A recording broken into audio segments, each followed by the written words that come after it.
اعوذ باللہ من الشیطان الرجیم، بسم اللہ الرحمن الرحیم۔ ماہ مبارک رمضان کے 14ویں دن کی دعا۔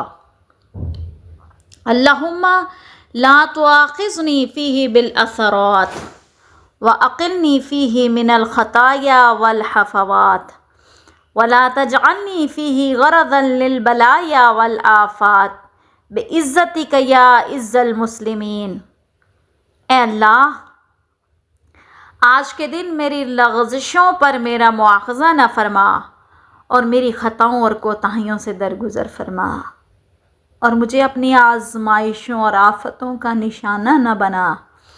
اپنی عزت کے صدقے اے مسلمانوں کی عزتوں کے مالک۔ آج کی دعا کا پیغام ایک تو یہ کہ یہ دعا ہمیں یاد دلاتی ہے کہ ہم سب خطا کار ہیں، لیکن اللہ کی رحمت بے انتہا ہے۔ اور اس دعا کا پیغام یہ بھی ہے کہ ہمیں اللہ سے معافی مانگنے میں تاخیر نہیں کرنی چاہیے، اپنی کمزوریوں کو تسلیم کرنا چاہیے، آزمائشوں سے بچنے کی دعا کرنی چاہیے، اور اس میں اللہ کی عزت و عظمت کو وسیلہ بنانا چاہیے۔ اور یہ دعا دل میں عاجزی اور توبہ کا جذبہ پیدا کرتی ہے۔